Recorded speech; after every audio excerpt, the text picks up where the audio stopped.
नमस्कार आप सभी को।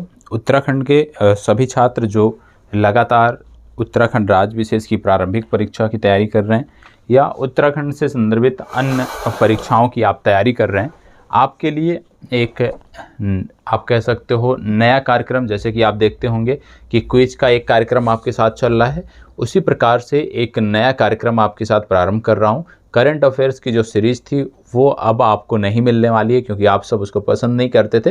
अब जिसको भी करंट देखना होगा, जो लोग नियमित हमारे करंट देखते हैं, आपको आज़ाद BPSC एकेडमी पर जाना होगा। वहाँ प्रतिदिन रात्रि 11 बजे इसकी लाइव कक्षा होती है। बाकी के अन्य छात्र जिनको करंट अफेयर्स नहीं पढ़ना है, यदि आपको लगता है कि करंट अफेयर्स उतना महत्वपूर्ण नहीं है, तो आपको जीके का जो पोर्शन है, जीके का जो खंड है, वो आपके लिए महत्वपूर्ण है। और इसी को ध्यान में रखते हुए सबसे पहले हम शुरुआत कर रहे हैं आज उत्तराखंड राज्य विशेष के जीके से। और यहाँ से जब शुरुआत करेंगे, साथ ही साथ सबसे पहले उत्तराखंड की चर्चा देखेंगे और उत्तराखंड के बाद फिर हम सामान्य विज्ञान की चर्चा इसी सीरीज में देखने वाले हैं। तो उत्तराखंड प्लस सामान्य विज्ञान दोनों की चर्चा आपको देखने को मिलेगी। हालांकि सामान्य विज्ञान से संदर्भित कुछ वीडियो आपको पहले मिल चुकी हैं, पूर्व में मिल चुकी हैं, और जहां से पोषण से आज सामान्य विज्ञान में हम देखेंगे और पोषण के बाद विटामिन्स देखेंगे। और रही बात उत्तराखंड की, तो उत्तराखंड में हम समग्रता से चीज़ों को समझने का प्रयास करेंगे, याद करने का प्रयास करेंगे, क्योंकि हमारी जो भी परीक्षाएं होती हैं, UKSSC की जो भी परीक्षा होती है, वहाँ पे यह महत्वपूर्ण होती है। साथ ही साथ जो लोग प्रारंभिक परीक्षा क्वालिफाई कर मुख्य परीक्षा की तैयारी कर रहे हैं, आपको बता दें मुख्य परीक्षा उत्तर लेखन आपका प्रारंभ है। आप में से कई सारे छात्र अपने उत्तर लिखकर हमें शेयर करते हैं टेलीग्राम पे, आप भी हमें शेयर कर सकते हैं। कोई भी समस्या होती है आप निश्चित तौर पर हमें बताएं, हम आपकी हर संभव मदद करेंगे। चलिए अब एक एक करके यहाँ से प्रश्नों को हम देखते हैं।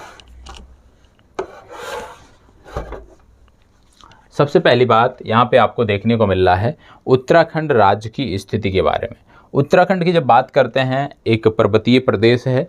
पर्वतीय प्रदेश होने के साथ साथ उत्तराखंड का जब गठन किया गया, उससे पूर्व में यदि हम बात करें तो यह उत्तर प्रदेश का हिस्सा हुआ करता था। बाद में उत्तरांचल के नाम से एक नया प्रदेश बनाया गया और यह जो प्रदेश था, यह आप कह सकते हो भारतीय गणतंत्र का 27वां राज्य बना था।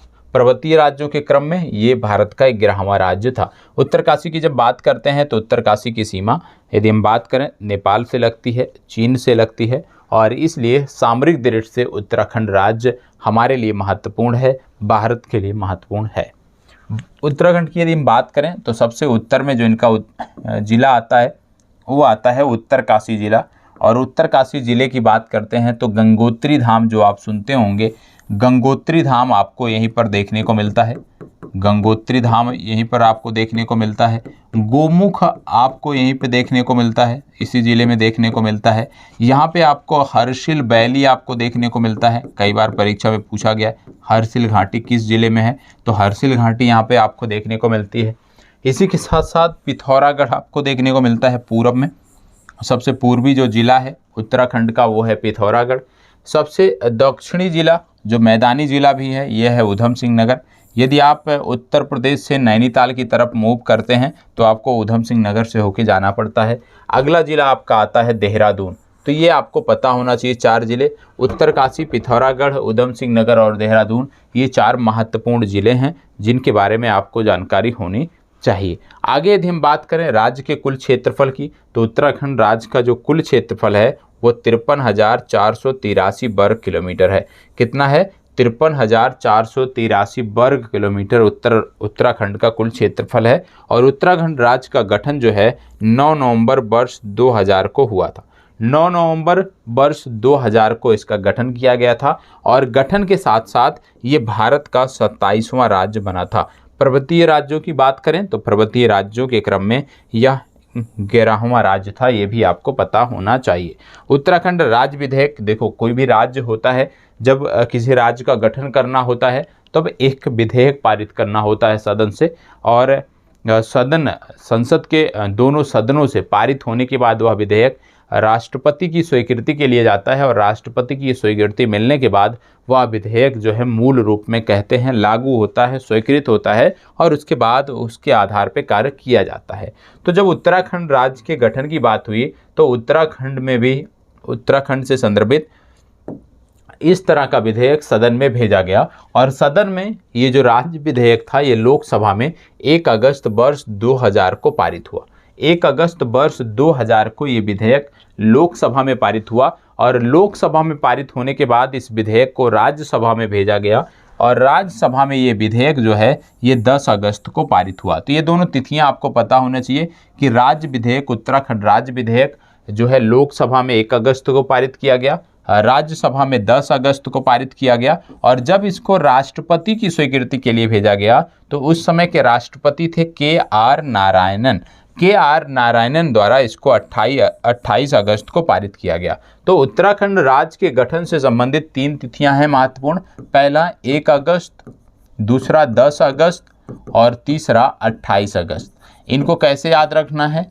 1 अगस्त लोकसभा, 10 अगस्त राज्यसभा, 28 अगस्त राष्ट्रपति।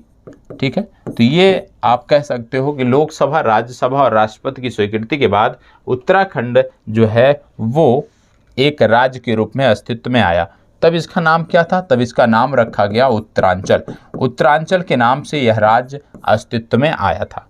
राज्य का जो नाम है वो 31/12/2006 तक जो है वो उत्तरांचल था और उसके बाद 1 वर्ष 2007 से इसका नाम उत्तराखंड हो गया। तो यदि आपसे पूछा जाए कि राज्य का नाम उत्तराखंड कब पड़ा, तो 1 जनवरी वर्ष 2007 को उत्तरांचल का नाम उत्तराखंड हो गया और इसकी अस्थायी राजधानी देहरादून उस समय बनाई गई। राजकीय भाषा के संदर्भ में बात करें तो उत्तराखंड में आज के समय में 2 राजकीय भाषाएं बोली जाती हैं। पहली राजकीय भाषा है हिंदी और दूसरी राजकीय भाषा है संस्कृति। तो आप जानते हैं संस्कृत और हिंदी उत्तराखंड की 2 राज्य भाषाएं हैं। यदि इसके साथ साथ हम बात करें संस्कृत के बारे में तो संस्कृत को लगातार बढ़ावा दिया जा रहा है और अभी हाल ही में हरियाणा राज्य सरकार है, हरियाणा राज्य सरकार ने घोषणा किया है कि जो भी संस्कृत के विद्वान होंगे उनको राज्य की जो परिवहन निगम की बसें हैं उनमें मुफ्त यात्रा की सौगात दी जाएगी। ठीक है, अब बात आती है उत्तराखंड राज्य प्रतीक चिन्ह। ठीक है, उत्तराखंड राज्य प्रतीक चिन्ह की बात करें तो इसका निर्धारण वर्ष 2001 में किया गया। राजकीय चिन्ह एक गोलाकार मुद्रा में 3 पर्वत चोटियां हैं और उनके नीचे गंगा, यमुना, रामगंगा और काली की 4 लहरें अंकित हैं।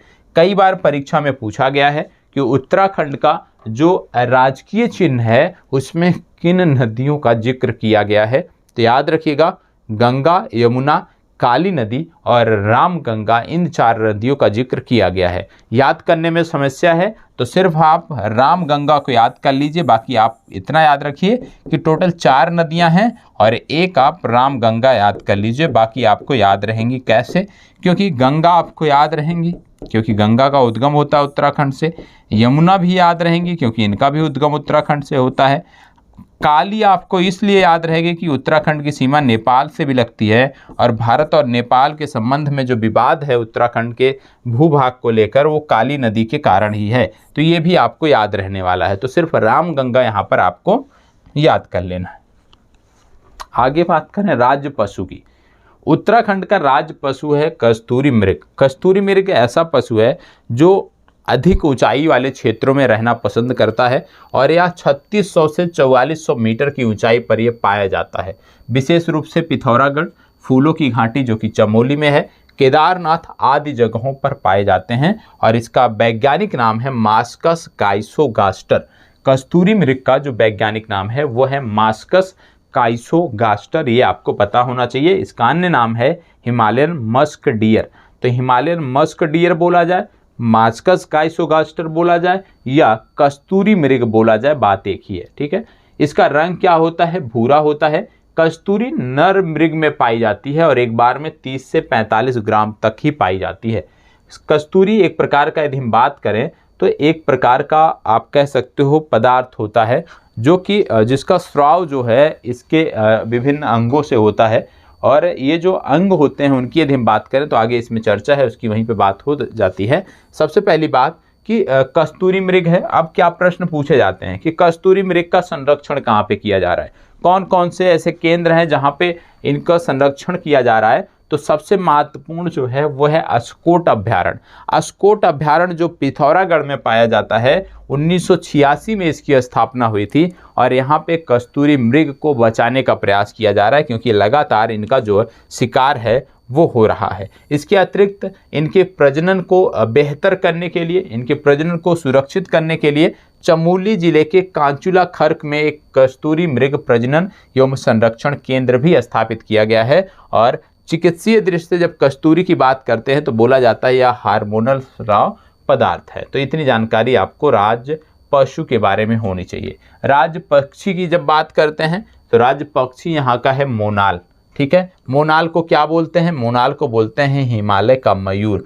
हिमालय का मयूर या मोनाल जो है ये उत्तराखंड का राज पक्षी है। यह भी अत्यधिक ऊंचाई वाले क्षेत्रों में मिलता है। 2500 से 5000 मीटर की ऊंचाई वाले क्षेत्रों में पाया जाता है।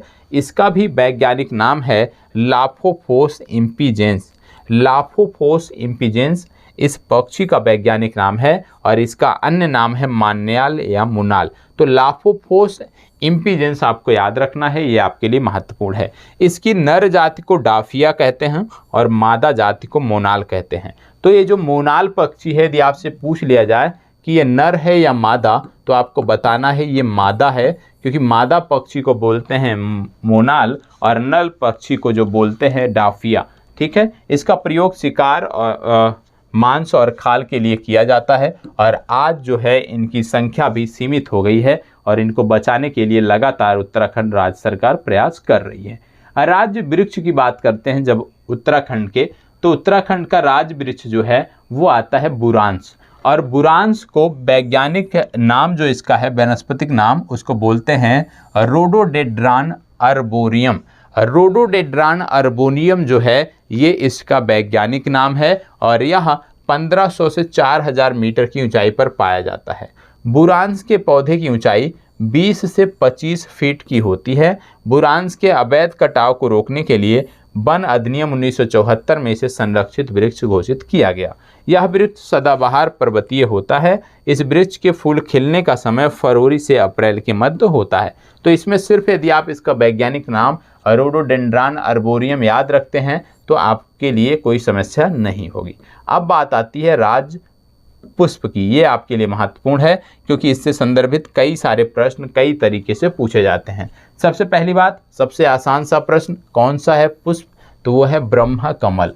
और ब्रह्म कमल जो है ये 4800 से 6000 मीटर तक की ऊंचाई पर पाए जाते हैं। जुलाई से सितंबर में ये खिलते हैं। यह एस्टेरेसी कुल का एक पौधा है और इसकी ऊंचाई 70 से 80 सेंटीमीटर होती है। वैज्ञानिक नाम यदि हम बात करें तो इसका वैज्ञानिक नाम है सोसूरिया अब बेलेटा। सोसूरिया अब बेलेटा इसका वैज्ञानिक नाम है। उत्तराखंड में इसकी 24 और पूरे विश्व में 210 प्रजातियां पाई जाती हैं। उत्तराखंड में 24 और पूरे विश्व में 210 प्रजातियां इसकी पाई जाती हैं। स्थानीय भाषा में यदि हम बात करें, कौल पद्म इसको कहते हैं। कौल पद्म किसका नाम है? ब्रह्म कमल का स्थानीय नाम है। महाभारत में भी इसकी चर्चा हुई थी और इसको सौगंधिक पुष्प जो है ये महाभारत में कहा जाता था। ठीक है, तो ये जानकारी आपकी हो गई राज पुष्प से संबंधित।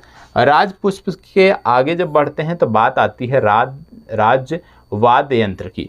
राज का अपना वाद्य यंत्र भी है जिसको बोला जाता है ढोल, जो 2015 में घोषित किया गया। राज्य खेल भी 2011 में घोषित किया गया, वो है फुटबॉल। राज्य तितली की बात करें तो कॉमन पिकॉक जो है ये उत्तराखंड की राज्य तितली है। ये भी जानकारी आपको होनी चाहिए। ठीक है, अब राज्य गीत की बात आती है तो ये राज्य गीत लिखा है हेमंत बिष्ट ने, जिसको बोलते हैं उत्तराखंड देवभूमि सत सत बंदन।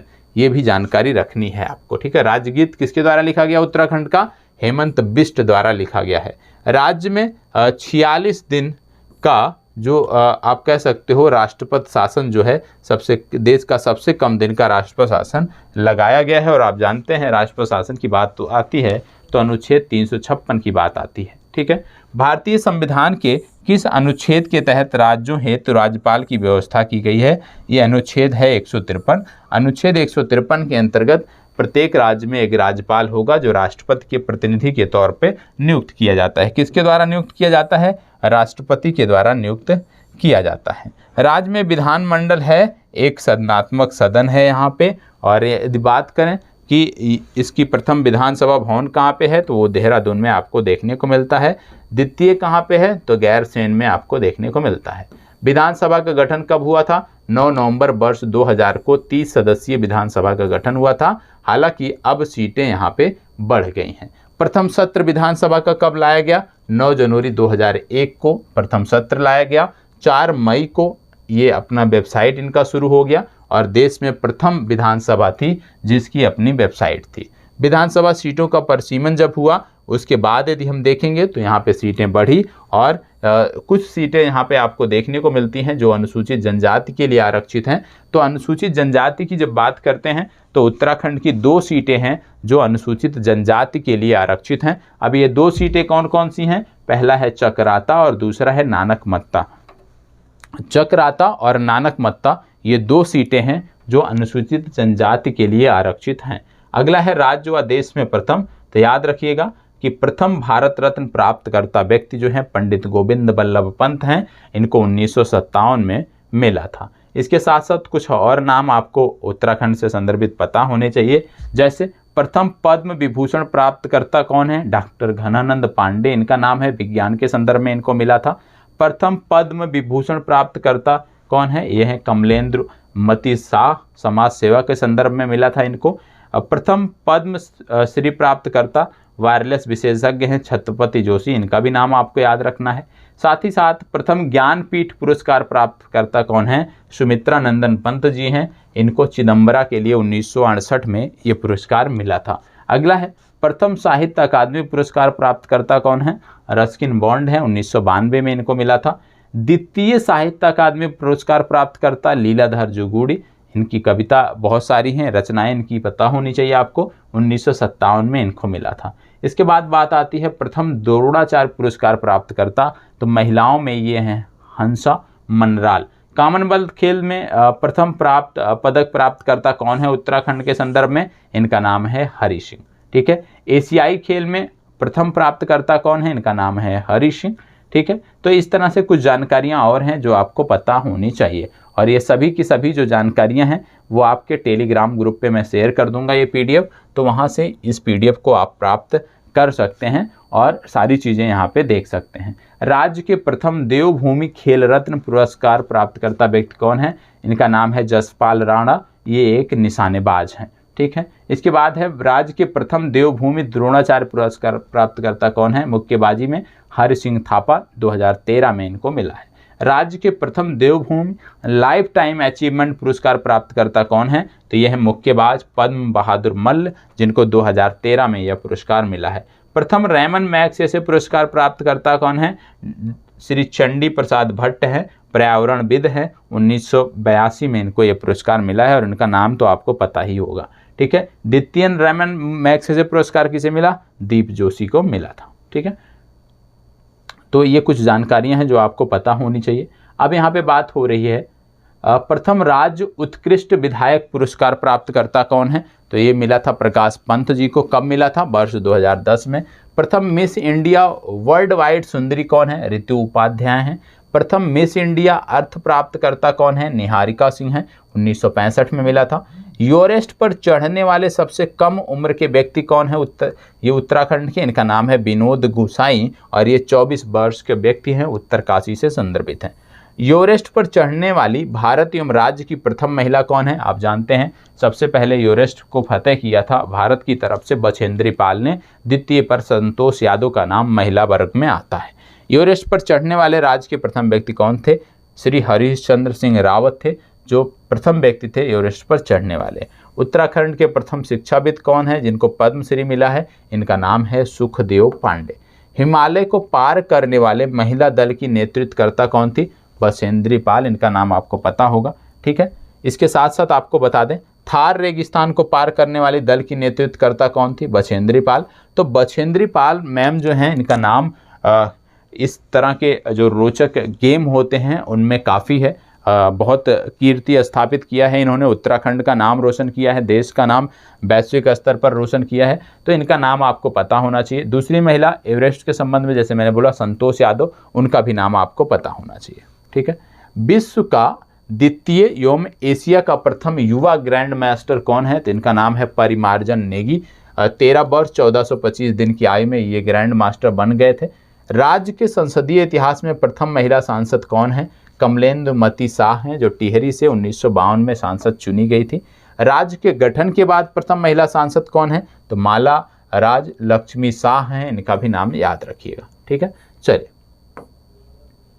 फिर बात आता है यहाँ पे थल सेना अध्यक्ष, प्रथम थल सेना अध्यक्ष, यहाँ पे उत्तराखंड और राष्ट्र की बात हो रही है। तो प्रथम थल सेना अध्यक्ष जो है इनका नाम है बिपिन चंद्र जोशी। 1993 से 1994 से के दौरान इन्होंने सेवा दी, उत्तराखंड से संबंधित थे। प्रथम नौसेना अध्यक्ष देवेंद्र जोशी, ये उत्तराखंड से संदर्भित थे। इसके बाद नाम आता है प्रथम महिला IAS, आप जानते हैं ज्योति राव पांडे, और ये प्रथम भारत एवं उत्तराखंड महिला पुलिस महानिर्देशक जो हैं वो कौन है? वो हैं कंचन चौधरी भट्टाचार्य। इसके बाद आता है प्रथम भारत और उत्तराखंड के संदर्भ में महिला मेजर जनरल कौन है? माया टामटा, इनका भी नाम आपको याद रखना है। प्रथम स्वतंत्रता संग्राम सेनानी कालू महारा का नाम 1857 के संदर्भ में याद रखना है। तो इस तरह से कुछ फैक्ट हैं जो आपको पता होना चाहिए, और आगे भी प्रत्येक दिन इस तरह के फैक्ट आपको मिलते रहेंगे। अब आइए विज्ञान के प्रश्नों को हम देखते हैं। तो ये अन्य पुस्तक है, मानक पुस्तक है, इसका यहाँ पे आपको अध्ययन कराया जा रहा है। और जब आप यहाँ पे फैक्ट अध्ययन करते हैं और उसके बाद यदि आप जाकर घटना चक्र पूर्वालोकन के प्रश्नों को अध्ययन करते हैं या हल करते हैं, आप देखोगे कि आपके 80 to 90% जो प्रश्न हैं वो आपके सही होंगे। ये मैं दावे के साथ कहता हूँ। अभी इसका प्रूफ भी मैं आपको दूंगा, क्योंकि इस तरह के जो भी सेशन हमारे होते हैं उसमें लास्ट में हम कुछ प्रश्नों को भी रखते हैं, उन प्रश्नों की भी चर्चा करते हैं जो इस टॉपिक विशेष से जुड़े हुए होते हैं। दूसरी बात, आप जानते हैं कि आपके साथ जो अभी तक कार्यक्रम चल रहे थे उनमें एक था जिसमें हम विगत वर्षों के प्रश्नों का अध्ययन करते थे, महत्वपूर्ण प्रश्नों का अध्ययन करते थे। तो अब आपको 3 कार्यक्रम याद रखिएगा, 3 कार्यक्रम जो मेन है। पहला है जिसमें हम प्रीवियस ईयर या महत्वपूर्ण प्रश्नों को देखते थे। दूसरा ये 1 लाइनर फैक्ट हो गया। तीसरा एक आप में से हो सकता है कुछ लोगों के पास हो, घटना चक्र की एक पुस्तक आती है और उस पुस्तक में ग्राफ और चित्रों के माध्यम से बहुत अच्छी तरह से डिटेलिंग होता है विषय वस्तु का। वो चीज़ मैं राज व्यवस्था से शुरू कर रहा हूँ। तो आपको प्रत्येक दिन, एक दिन प्रीवियस ईयर देखने को मिल जाएगा, एक दिन 1 लाइनर देखने को मिल जाएगा, और एक दिन ये चित्र और ग्राफ के माध्यम से हम राज व्यवस्था का अध्ययन देखेंगे। तो सारी चीज़ें चलती रहें, कुछ भी रुके नहीं, ये हमारा प्रयास है, और आप सबका सहयोग भी इसमें चाहिए। यदि कार्यक्रम अच्छा लगता है तो प्लीज़ एक कमेंट और एक लाइक अवश्य कर दीजिएगा, ठीक है। अब यहाँ पे इसको बहुत सारी चीज़ें इनमें से आपको याद होंगी, याद हैं तो अच्छी बात है, नहीं याद हैं तो यहीं पर इस कक्षा में ही हम याद करने का प्रयास भी करेंगे। यहाँ पर आप देख रहे होंगे ध्यान से, यदि आप देखेंगे तो यहाँ पे टॉपिक क्या है? टॉपिक हमारा है पाचन तंत्र। पाचन तंत्र की हम बात करने वाले हैं। पाचन तंत्र से जुड़े हुए फैक्ट को हम यहाँ पर देखने वाले हैं। सबसे पहली बात है, बोला जा रहा है कड़वाहट के लिए मानव जीभ का संवेदनशील क्षेत्र कौन सा होता है? कड़वाहट के लिए मानव जीभ का संवेदनशील क्षेत्र कौन सा होता है? तो याद रख लीजिएगा, ये होता है जीभ के पीछे का भाग, ठीक है। तो कड़वाहट के लिए जो संवेदनशील क्षेत्र होता है, जहाँ से आपको कड़वाहट का पता चलता है, वो है जीभ के पीछे का भाग। ये आपको पता होना चाहिए। अगला है, मानव शरीर में पाचन का अधिकांश भाग संपन्न कहाँ होता है? मानव शरीर में, पिछले दिनों प्रश्नों के रूप में भी हमने इसको देखा था कि मानव शरीर में पाचन का जो अधिकांश भाग होता है वो संपन्न होता है छोटी आंत में। कहाँ पर संपन्न होता है? छोटी आंत में संपन्न होता है। ये भी आपको पता होना चाहिए। आगे बढ़ते हैं। अगला है, प्रोटीन, वसा और कार्बोहाइड्रेट में मनुष्य की मुख गुहा में पाचन प्रारंभ होता है किसका? तो याद रखिएगा, यहाँ पे बात है प्रोटीन, वसा और कार्बोहाइड्रेट्स की।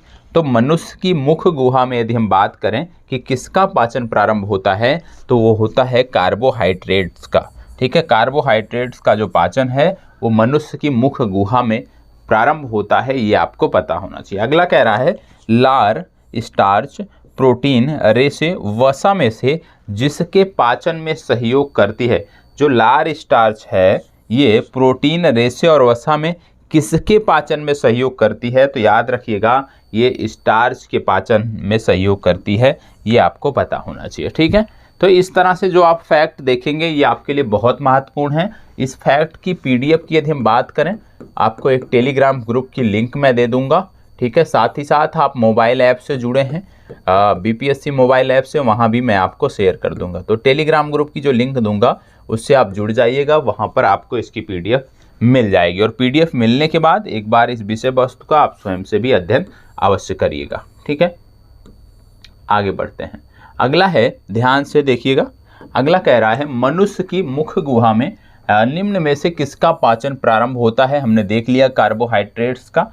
अब बोला जा रहा है एंजाइम क्या है। एंजाइम के बारे में हमने बताया था कि जो जैव रासायनिक क्रियाएं होती हैं उनकी गति को एंजाइम बढ़ा देता है। क्या करता है? जैव रासायनिक क्रियाओं की गति को बढ़ा देता है। तो एंजाइम क्या है? एंजाइम एक प्रकार का बायो उत्प्रेरक है, ये आपको पता होना चाहिए। एंजाइम एक प्रकार का बायो उत्प्रेरक है, लेकिन मूलतः एंजाइम क्या है? तो मूलतः एंजाइम एक प्रोटीन है। तो आपकी परीक्षा में दोनों नहीं दिए होंगे। यदि आपसे एंजाइम के बारे में पूछा जाता है तो या तो आपकी परीक्षा में बायो उत्प्रेरक दिया होगा या तो प्रोटीन दिया होगा।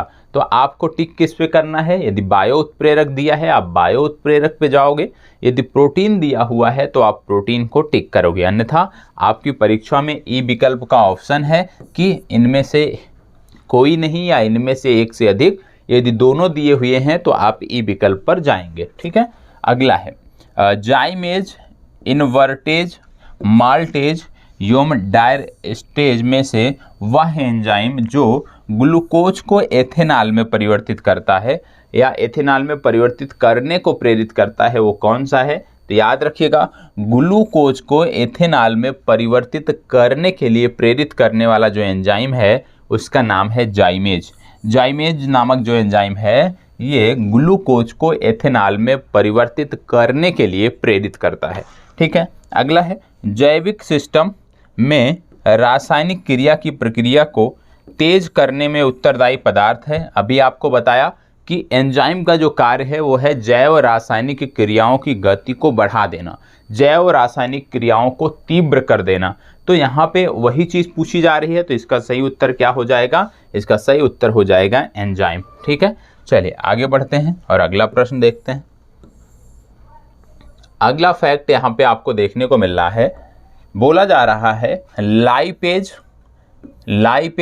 यूरिया श्लेष्मा एवं हाइड्रोक्लोरिक अम्ल में से जिसकी उत्पत्ति यकृत का कार्य है, इनमें से किसकी उत्पत्ति जो है वो यकृत से होती है, ये आपसे पूछा जा रहा है।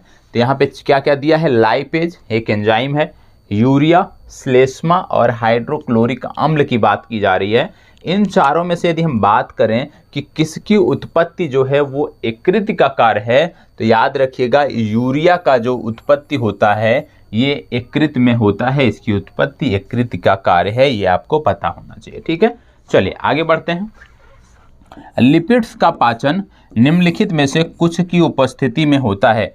किसकी उपस्थिति में होता है? लिपिड्स जो है इसका पाचन किसकी उपस्थिति में होता है? पहला है पित्त अम्ल, दूसरा है लाइपेज, तीसरा है पेप्सिन, तो और अगला है इनमें से कोई नहीं। तो यदि हम बात करें लिपिड्स के पाचन की तो क्या बोला है? 1 और 2 सही है। मतलब लिपिड्स का जो पाचन है वो लाइपेज एंजाइम और पित्त अम्ल की उपस्थिति में होता है। लिपिड्स का पाचन लाइपेज एंजाइम और पित्त अम्ल की उपस्थिति में होता है। देखो इस तरह के जो आपके प्रश्न देखने को मिल रहे हैं या इस तरह के जो आपको फैक्ट देखने को मिल रहे हैं, इसके बारे में आपको बता दूं कि जितना आप देखोगे इन चीज़ों के बारे में, जितना आप पढ़ोगे, जितना बार बार रिवाइज करोगे, उतनी चीज़ें आपकी ये बेहतर होने वाली हैं। ठीक है, तो इनका बार बार रिवाइज करना है, बार बार इनका रिवीजन करना है। और जो भी फैक्ट है देखो कहानी की तरह पढ़ना है। एक स्टोरी जैसे आप पढ़ते होगे, कोई भी मूवी यदि आप देखते होगे तो एक बार देखने के बाद याद रह जाती। क्यों याद रह जाती? क्योंकि आप वहाँ पे रटने का प्रयास नहीं करते हो। ठीक है, चीज़ों को, स्टोरी को याद करने का प्रयास नहीं करते हो। कोई भी कहानी आप पढ़ते हो तो याद करने का प्रयास नहीं करते हो, लेकिन वो चीज़ें याद रहती हैं। तो हमें वर्बली बिना किसी हेडक के जब आप ऑनलाइनर पुस्तक पढ़ते हैं या इसकी प्रश्नों की PDF को आप पढ़ते हैं, तो आपको रटने का प्रयास नहीं करना है, रटने के स्टेज पे नहीं जाना है, सिर्फ और सिर्फ कहानी की तरीके से पढ़ते हुए जाना है आराम से। लेकिन हाँ, मन मस्तिष्क जो है वो उसी पर केंद्रित होना चाहिए, भटकाव नहीं होना चाहिए। और उसके बाद क्या करना है आपको, जो आपके प्रश्न होते हैं, विगत वर्षों के जो प्रश्न हैं, कोई भी ऑनलाइनर पुस्तक आप पढ़ते हैं, कोई पुस्तक पढ़ सकते हैं आप, जिस टॉपिक का ऑनलाइनर पढ़ रहे हैं उससे जुड़े हुए प्रश्न जो आपके हैं, उन प्रश्नों को भी आपको हल करना चाहिए। यदि आप उन प्रश्नों को भी हल करेंगे साथ ही साथ, तो निश्चित रूप से आपने जो पढ़ा है वो कैच हो जाएगा। और यह भी आपको पता चल जाएगा कि जो आपने पढ़ा है, जो अभी आपने पढ़ा है, वो कितना, आप कह सकते हो उससे कितना बेनिफिट मिल रहा है, या जो आपने समय दिया है उससे क्या आउटपुट निकल कर आ रहा है, यह भी आपको पता चल जाएगा। ठीक है, तो यहाँ पे ध्यान रखना है चीज़ों को, और इस तरह से पढ़ना है तो चीज़ें आपकी बेहतर होंगी। ठीक है, चलिए आगे देख लेते हैं।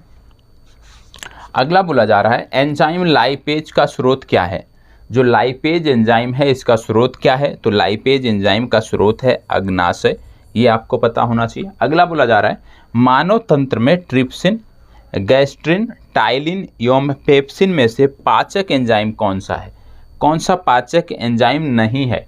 इन तीनों में से बोला जा रहा है ट्रिप्सिन, गैस्ट्रिन, टाइलिन और पेप्सिन में से कौन सा पाचक एंजाइम नहीं है। तो याद रखिएगा, पाचक एंजाइम मैंने आपको पूर्व में भी बताया है कि 3 प्रकार के पाचक एंजाइम होते हैं, और वो तीनों कौन हैं। पहला है ट्रिप्सिन, दूसरा है टाइलिन और तीसरा है पेप्सिन। ये 3 प्रकार के पाचक एंजाइम होते हैं। इनमें गैस्ट्रिन का नाम दिया है, ये पाचक एंजाइम नहीं है। ठीक है, चलिए आगे बढ़ते हैं।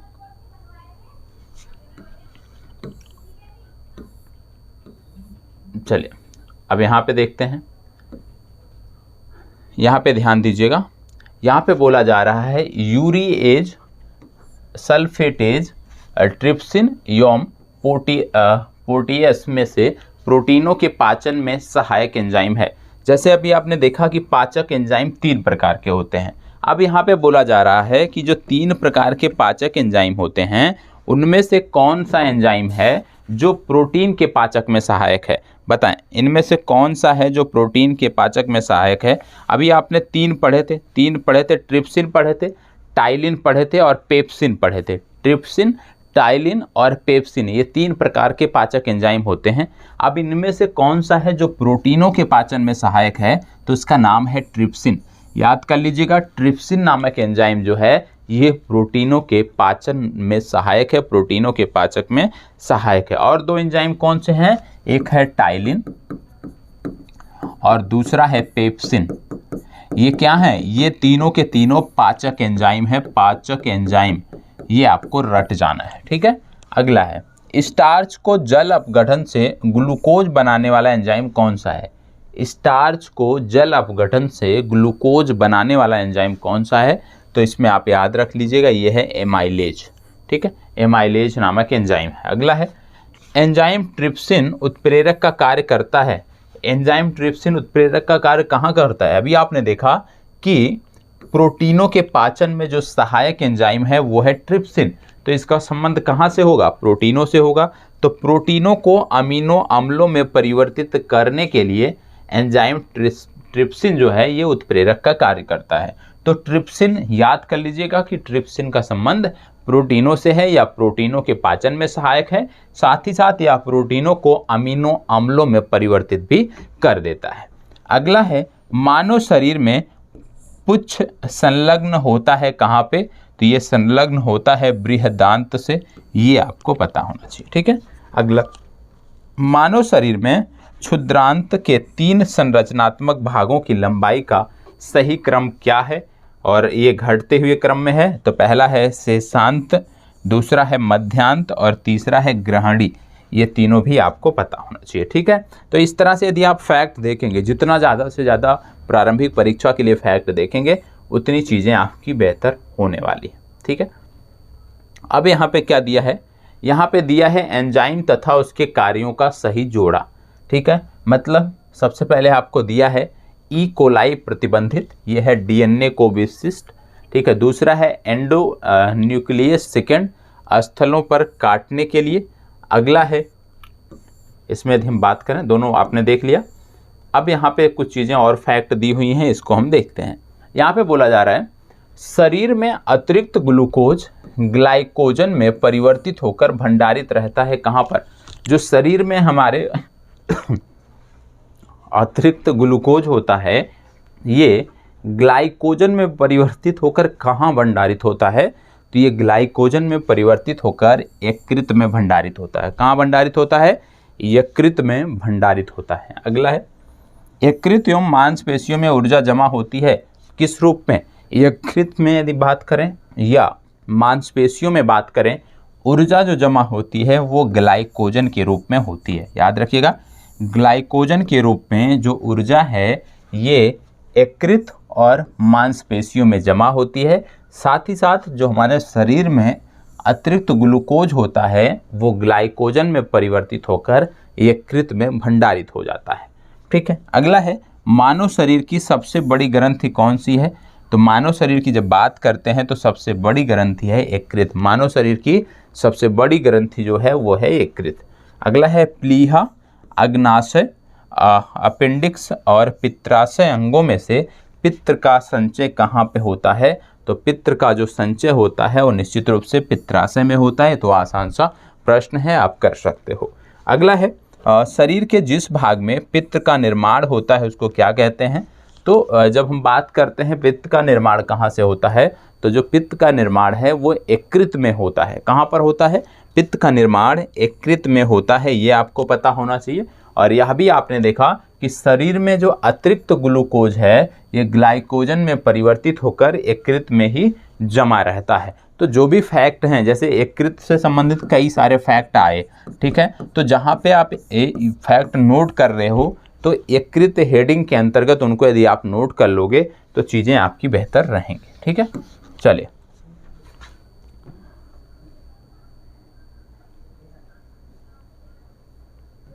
अब यहाँ पे क्या दिया है? यहाँ पे दिया है सुमेलित क्रम दिया हुआ है। ठीक है, सबका अलग अलग काम होता है, उसी के बारे में यहाँ पे बताया है। जैसे अभी आपने देखा था कि प्रोटीनों के पाचन में जो सहायक प्रोटीन है उसकी जब हमने बात किया था तो आपने देखा था ट्रिप्सिन जो है, ट्रिप्सिन प्रोटीन जो है ये प्रोटीनों के पाचन में सहायक है। अभी आपने देखा था ट्रिप्सिन जो है ये प्रोटीनों के पाचन में सहायक है। और आपने देखा था कि कुल मिलाकर 3 जो हैं ये पाचक प्रोटीन होते हैं और 3 पाचक एंजाइम होते हैं, जिनमें से पहला था ट्रिप्सिन, दूसरा था टाइलिन और तीसरा था पेप्सिन। ये तीनों के तीनों पाचक एंजाइम हैं, जिनमें से ट्रिप्सिन प्रोटीनों के पाचन में सहायक था। अब इसी तरह से टाइलिन यदि हम बात करें तो टाइलिन स्टार्च को पचाता है, मतलब स्टार्च के पाचन में सहायक है। तो टाइलिन क्या हो गया? टाइलिन का संबंध हो गया स्टार्च से। अगला है पेप्सिन। पेप्सिन के बारे में यहाँ पे बात हो रही है कि प्रोटीनों को पचाता है। अगला है रेनिन, रक्त में एंजियोटेंसिन को जो है एंजियोटेंसिन में बदलता है, ये भी आपको पता होना चाहिए। ठीक है, तो इनके बारे में आपको पता होना चाहिए। जितना ज़्यादा से ज़्यादा आप इसको नोट करोगे, जितना ज़्यादा से ज़्यादा आप इनको रिवाइज करोगे, उतनी चीज़ें आपकी बेहतर होंगी। ठीक है, तो प्रोटीनों के पाचन में सहायक 2 प्रकार के एंजाइम आपने देखे, एक आपने देखे पेप्सिन और दूसरा आपने देखा ट्रिप्सिन। तो ट्रिप्सिन और पेप्सिन जो हैं ये 2 एंजाइम जो हैं ये प्रोटीनों के पाचन में सहायक हैं, और एक एंजाइम है टाइलिन जो कि स्टार्च को पचाता है। कहने का मतलब जो 3 पाचक एंजाइम हैं वो प्रोटीन और स्टार्च को पचाने से संबंधित हैं, ये आपको पता होना चाहिए। ठीक है, चलिए आगे बढ़ते हैं। अब यहाँ पे दिया था ऑक्सीटोसिन भी दिया था। ऑक्सीटोसिन क्या होता है? ऑक्सीटोसिन जो होता है ये स्मूथ मसल्स जो होते हैं इनमें सिकुड़न प्रेरित करता है। ऑक्सीटोसिन का काम क्या हो गया कि जो स्मूथ मसल्स हैं या जो मसृण मसल्स हैं उनको जो है सिकुड़ने में प्रेरित करता है, उनको सिकुड़ने में प्रेरित करता है, ये आपको पता होना चाहिए। अब यहाँ पे भी कुछ चीज़ें दी हुई हैं, जैसे विटामिन का संबंध कैरोटीन से। यदि हम बात करें, कैरोटीन एक विटामिन है, विटामिन से संबंधित है।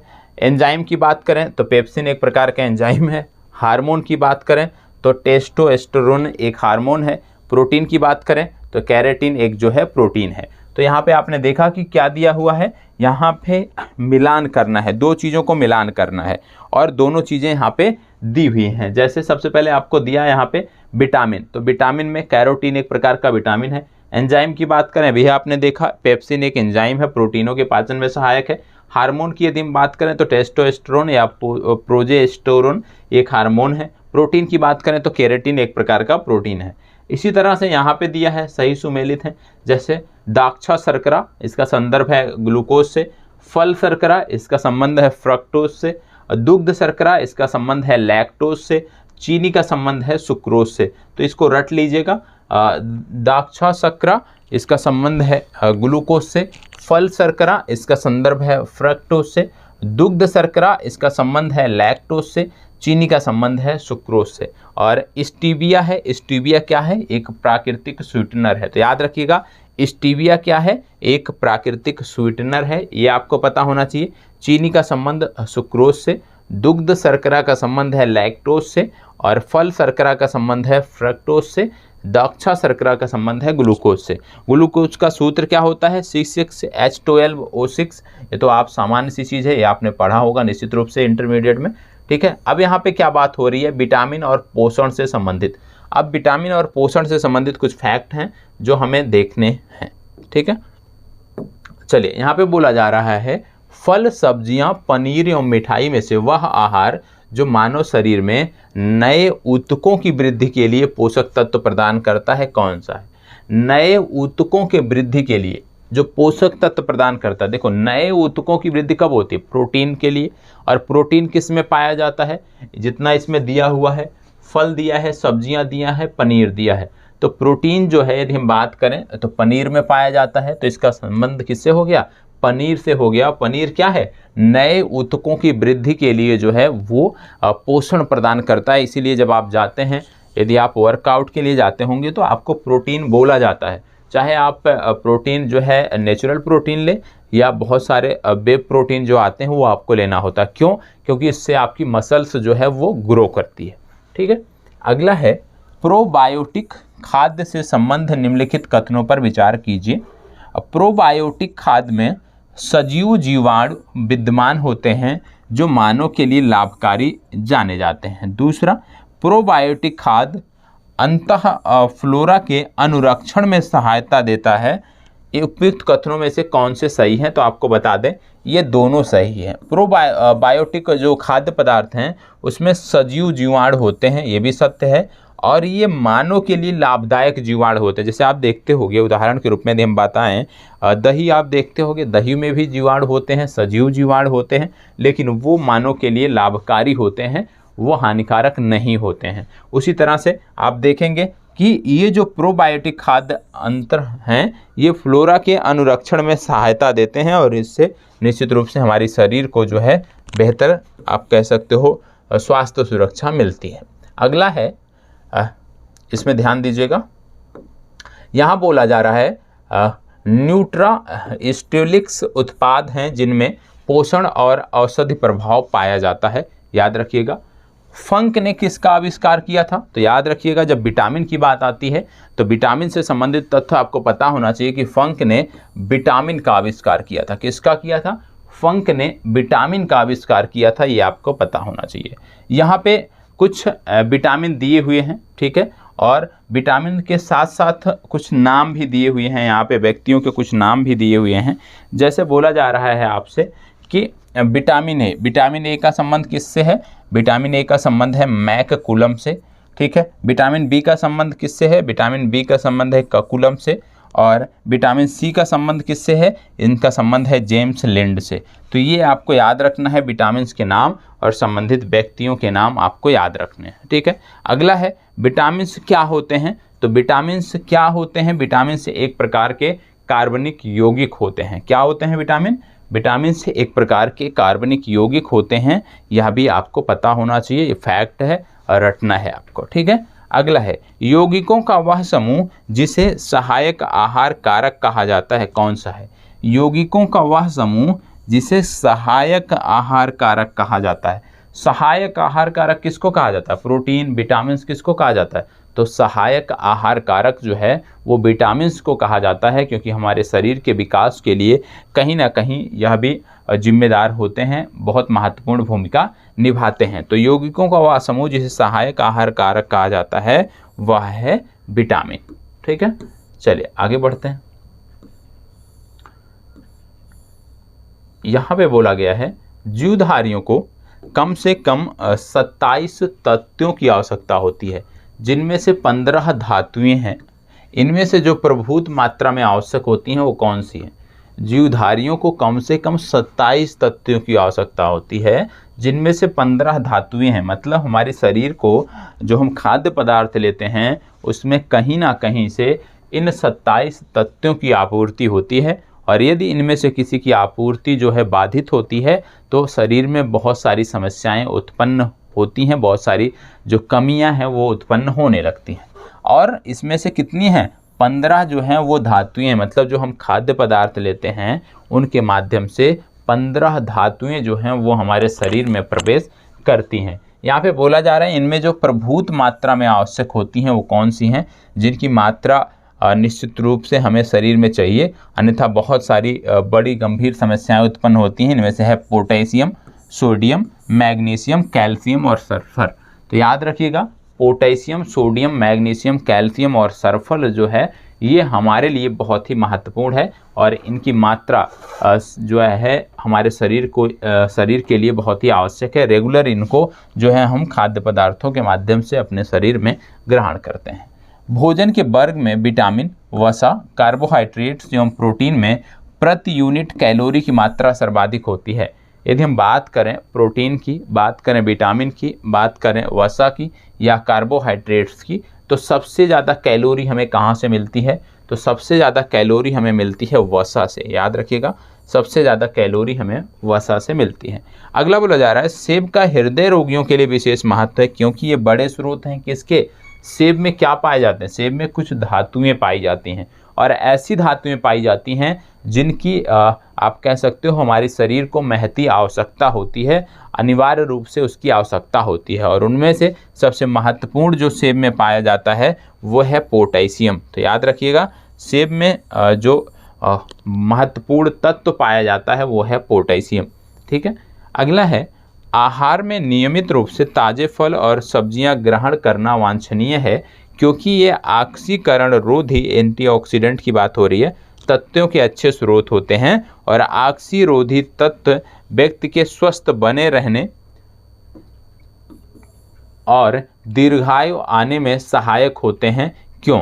क्योंकि आप जानते हो ताज़े फलों के लिए क्यों बोला जाता है? क्योंकि जब हम भोजन करते हैं तो उसमें बोला जाता है कि फलों की मात्रा होनी चाहिए। क्यों? क्योंकि ये शरीर में चयापचय के उत्पाद के रूप में उत्पन्न मुक्त मूलकों को निष्क्रिय बनाते हैं।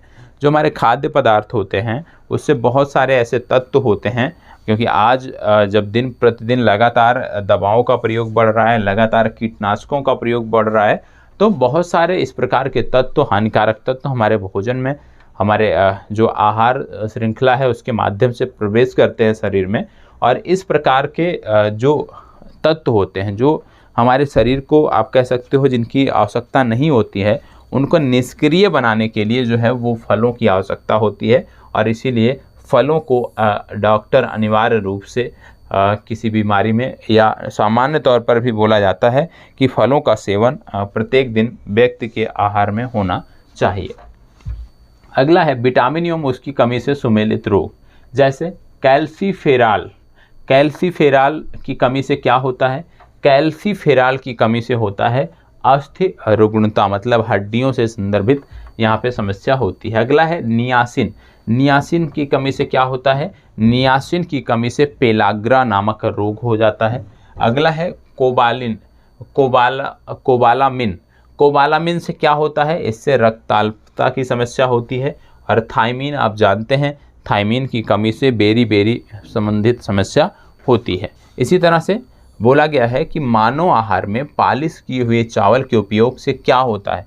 तो आप देखते होंगे आज के समय में जो चावल हम प्रयोग करते हैं, विशेष रूप से शहरी क्षेत्रों में जो पैकेट वाले चावल होते हैं वो पॉलिश्ड चावल होते हैं। और पॉलिश्ड चावल जो होते हैं उनके ज़्यादा प्रयोग से यदि हम लगातार उनका सेवन करते हैं, उनका ज़्यादा प्रयोग करते हैं, तो बेरी नामक रोग की जो संभावना है वो बढ़ जाती है। तो याद रखिएगा, ज़्यादा पॉलिश वाले चावल से जो है वो बेरी नामक रोग होने की संभावना बढ़ जाती है। यहाँ पे कुछ विटामिन दिए हुए हैं और उनके प्रचुर स्रोत दिए हुए हैं। जैसे विटामिन B6, क्या दिया हुआ है? Vitamin B6। विटामिन B6 कहाँ पाया जाता है प्रचुर मात्रा में? विटामिन B6 प्रचुर मात्रा में धान की चोकर में पाया जाता है, जिसको बोलते हैं राइस ब्रैन। ठीक है, तो याद रखना है विटामिन B6 यदि आपको चाहिए तो आपको धान का जो चोकर होता है या जिसको राइस ब्रैन कहते हैं उसको सेवन करना पड़ेगा। विटामिन B2 की बात करें, विटामिन B2 जो है ये हरी सब्जियों में पर्याप्त मात्रा में होता है, साथ ही साथ अंडों में भी ये पर्याप्त मात्रा में होता है। तो याद रखना है विटामिन B2 की जब बात करते हैं तो हरी सब्जियां और अंडे की बात होगी। अगला है विटामिन E। विटामिन E कहाँ पाया जाता है? विटामिन E गेहूं अंकुर तेल में पाया जाता है। ठीक है, ये आपको पता हो गया। विटामिन K की बात करें तो अल्फा में विटामिन K पाया जाता है। तो ये इसके प्रमुख स्रोत हैं, ये आपको पता होना चाहिए। तो इस तरह से कई सारे अन्य विटामिन हैं, उनके भी स्रोत पता होना चाहिए, उनसे संबंधित बीमारियां पता होना चाहिए। अभी उसके लिए एक चार्ट यहाँ पे जो है मैंने ऐड किया है, तो वहाँ से चीज़ों को हम समझेंगे। अब यहाँ पे है सब्जियों, मिर्च, कुम्हड़े, मटर एवं मूली में सर्वाधिक विटामिन C कहाँ पाया जाता है? आप जानते हैं विटामिन C जो है वो अधिकांश खट्टे फलों में पाया जाता है। तो यहाँ पे यदि हम बात करें सब्जियों में नहीं मिलता है, मिर्च में, कुम्हड़े या मटर मूली में, तो सबसे ज़्यादा यदि हम बात करें इन सभी में तो विटामिन C जो है वो मिर्च में पाया जाता है। ठीक है, विटामिन जो खट्टे फलों साइट्रस में पाया जाता है तथा चर्म को स्वस्थ रखने में ज़रूरी होता है, वो कौन सा है? तो खट्टे फलों में जैसे अभी हमने बात किया सिट्रस फ्रूट में जो पाया जाता है उसको बोलते हैं विटामिन C। तो विटामिन C जो है ये सिट्रस फ्रूट में पाया जाता है। अगला है कच्चे एवं ताज़े फल, दूध, घी एवं दालों में से विटामिन C का मुख्य स्रोत कौन सा है? इन सभी में विटामिन C का मुख्य स्रोत कौन सा है? देखो, सिट्रस जो फ्रूट होते हैं सर्वाधिक मात्रा में विटामिन C उन्हीं में पाया जाता है। तो यहाँ पे यदि हम बात करें तो दूध गलत होगा, घी गलत होगा, दाल गलत होगा, क्योंकि दाल जो है वो प्रोटीन के स्रोत हैं। तो ये कहाँ पे पाया जाएगा? कच्चे एवं ताज़े फल में। ठीक है, इसके बाद है विटामिन C का सबसे उत्तम स्रोत क्या है? तो विटामिन C का जो सबसे उत्तम स्रोत बोला जाता है वो है आंवला। आंवला में विटामिन C पर्याप्त मात्रा में पाया जाता है और आंवला के लिए जो स्थान प्रसिद्ध है वो है उत्तर प्रदेश का प्रतापगढ़। उत्तर प्रदेश का जो प्रतापगढ़ जिला है वो आंवला के लिए प्रसिद्ध है। आंवला यहाँ पे भरपूर मात्रा में पाया जाता है। अच्छी गुणवत्ता वाला आंवला जो है आपको प्रतापगढ़ में देखने को मिलेगा। अगला है घाव भरने के लिए vitamin A, B, C, D में से सहायक कौन सा है? तो घाव भरने के लिए यदि हम बात करें इनमें से, इन चारों में से यदि हम बात करें तो घाव भरने के लिए जो सहायक विटामिन है वो है C। देखो ध्यान रखिएगा, इन चारों की बात हो रही, जब A, B, C, D दिया होगा तब C विकल्प आपका सही उत्तर होगा। अगला है संतरा, सेब, गाजर एवं आंवला में से विटामिन C का सबसे अच्छा स्रोत कौन सा है? आपको अभी बताया गया कि विटामिन C का सबसे उत्तम स्रोत जो है वह है आंवला। तो इसका सही उत्तर क्या हो जाएगा? इसका सही उत्तर हो जाएगा आंवला। ठीक है, इसके बाद यदि हम बात करें, बोला जा रहा है गाजर, अमरूद, आम एवं संतरा में विटामिन C की मात्रा सर्वाधिक कहाँ से होगी? आप जानते हैं सिट्रस फ्रूट में पर्याप्त मात्रा में विटामिन पाया जाता है, तो जो खट्टे फल होंगे उन्हीं में विटामिन C की मात्रा सर्वाधिक होगी। तो इसमें से खट्टा फल यदि हम बात करें तो कौन सा है? संतरा है। तो संतरा में सर्वाधिक मात्रा में विटामिन C पाया जाएगा। अब बात आती है विटामिन C का रासायनिक नाम क्या है? विटामिन C का रासायनिक नाम यदि हम बात करें तो इसका रासायनिक नाम है एस्कॉर्बिक अम्ल। क्या नाम है? एस्कॉर्बिक अम्ल विटामिन C का रासायनिक नाम है। अगला है विटामिन C मदद करता है किसमें? विटामिन C लौह के अवशोषण में मदद करता है। विटामिन C हमारे शरीर में लौह के अवशोषण में मदद करता है। ये फैक्ट आपको रटा होना चाहिए। आगे बढ़ते हैं, बोला जा रहा है vitamin A, vitamin C, vitamin D एवं विटामिन E में शरीर में भंडारित नहीं होता है। इनमें से कौन सा विटामिन है जो शरीर में भंडारित नहीं होता है? इन चारों में से कौन सा विटामिन है जो शरीर में भंडारित नहीं होता है? तो याद रखिएगा, विटामिन सी जो है वो शरीर में भंडारित नहीं होता है। विटामिन जिसकी कमी से खून का थक्का धीरे धीरे बनने की बीमारी होती है वो है विटामिन के। ठीक है, विटामिन के की समस्या से जो है जब घाव होता है तो कभी भी रुकता नहीं है, खून लगातार बहता रहता है, तो ये समस्या होती है। ठीक है, अगला है विटामिन डी की अल्पता से क्या होता है? विटामिन डी की जब बात करते हैं तो रिकेट्स होता है इसकी समस्या से। विटामिन डी में पाया जाता है क्या? विटामिन डी में कैल्सीफेरॉल पाया जाता है। ठीक है, तो कैल्सीफेरॉल का संबंध किससे है? विटामिन डी से है। विटामिन जो सूर्य के प्रकाश की उपस्थिति में त्वचा में बनता है वो है विटामिन डी। आपको बार बार बोला जाता है कि विटामिन डी यदि आपको लेना है तो सबसे उत्तम जो स्रोत है वो है सूर्य का प्रकाश। लेकिन आज के समय में, आज की इस दौड़ भाग वाले जीवन में यदि हम बात करें तो विटामिन डी जो है अधिकांश लोगों की यदि हम बात करें, आप कह सकते हो कि लगभग 70 से 80% भारत की जो जनसंख्या है उनमें कहीं ना कहीं विटामिन डी की कमी होती है। क्यों? क्योंकि आज के समय में विटामिन डी का जैसे सर्वोत्तम स्रोत क्या है? सूर्य का प्रकाश, और वह भी सुबह सुबह जो सूर्य का प्रकाश होता है। कम से कम आप आधे घंटे बैठ जाएं, 20 मिनट बैठ जाएं तो पर्याप्त मात्रा में आपके शरीर को विटामिन डी प्राप्त हो जाएगा। ऐसा नहीं है कि आप दोपहर में बैठते हैं तो विटामिन डी मिलेगा, ऐसा नहीं है। मॉर्निंग में सुबह जब सूर्य निकलता है उसके बाद यदि आप आधे घंटे बैठते हैं सूर्य के प्रकाश में तो विटामिन डी की जो मात्रा है वो आपके शरीर में पर्याप्त मात्रा में हो जाती है। पहले ये चीज़ें होती थी।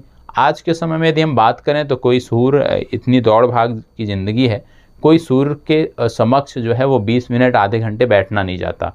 और आज जो सबसे बड़ी समस्या है लोगों में, उस अधिकांश लोगों में आप देखोगे विटामिन डी की कमी पाई जाती है और इसके लिए वो अन्य विकल्प लेते हैं, वो दवाएं लेते हैं, वो टेबलेट लेते हैं विटामिन डी की कमी को पूरा करने के लिए। जबकि सर्वोत्तम स्रोत क्या है कि यदि आप सूर्य के प्रकाश में कुछ समय गुजार देते हैं तो निश्चित रूप से आपके शरीर को विटामिन डी की पर्याप्त मात्रा में मिल जाएगी। अगला है कोलेकैल्सिफेरॉल रासायनिक यौगिक का रासायनिक नाम क्या है? कोलेकैल्सिफेरॉल रासायनिक यौगिक का सामान्य नाम क्या है? देखो, कैल्सिफेरॉल आपने देखा विटामिन डी से संदर्भित है। यहाँ पे बोला जा रहा है कोलेकैल्सिफेरॉल, तो इसका संबंध है विटामिन डी3 से। ठीक है, अगला है अर्गोकैल्सिफेरॉल। अर्गोकैल्सिफेरॉल का संबंध है विटामिन डी2 से। ठीक है, अब यहाँ पे कुछ बीमारियों के नाम दिए हुए हैं, ये अभी पूर्व में चर्चा हुई है इसलिए इसकी बात अब यहाँ पे नहीं करेंगे। अब यहाँ पे बात होती है रतौंधी। रतौंधी एक बड़ी समस्या है। बोला जा रहा है कि किसकी कमी से होता है? तो याद रखना है रतौंधी जो है ये विटामिन ए की कमी से होता है। भारत में इसके भी मामले, रतौंधी के भी मामले बहुत सामने आते हैं और एक बड़ी समस्या आप कह सकते हो। रतौंधी भी आज के समय में एक बड़ी समस्या है। अगला है मानव शरीर में यकृत, आमाशय, तिल्ली एवं उदर में से विटामिन ए कहाँ संचित रहता है? तो विटामिन ए जो संचित होता है वो होता है यकृत में। याद रखिएगा, यकृत में विटामिन से संचित होता है और इसकी कमी से रतौंधी नामक रोग होता है। पत्ता गोभी, गाजर, फूल गोभी एवं पालक में से विटामिन ए कहाँ पे पाया जाता है? तो विटामिन ए की यदि हम बात करें तो इसकी पर्याप्त मात्रा गाजर में पाई जाती है। ठीक है, अगला है सेब, पपीता, अमरूद एवं आम में से विटामिन ए का प्रचुरतम स्रोत कौन सा है? तो इन चारों में से यदि हम बात करें तो विटामिन ए पर्याप्त मात्रा में पाया जाता है आम में। ठीक है, आम हो गया, गाजर हो गया, ये विटामिन ए के प्रमुख स्रोत हैं। यहाँ पे दिया गया है ताड़, नारियल, गेहूं, अंकुर एवं राई के तेलों में विटामिन ए का महत्वपूर्ण स्रोत क्या है? गेहूं अंकुर जो तेल है वो विटामिन ई का महत्वपूर्ण स्रोत है। यहाँ पे कुछ विटामिन दिए हुए हैं और संबंधित स्रोत दिए हुए हैं। जैसे विटामिन सी एवं B1 कहाँ पाया जाएगा? तो विटामिन सी जैसे सिट्रस में होता है तो संतरा इसके लिए सही उत्तर है। विटामिन डी की बात करें तो कॉर्ड यकृत तेल में ये पाया जाता है। विटामिन ई की बात करें गेहूं अंकुर तेल में पाया जाता है। विटामिन के की बात करें अल्फा में पाया जाता है। और विटामिन सी की जब हम बात करते हैं तो नींबू में पाया जाता है। ठीक है, चलिए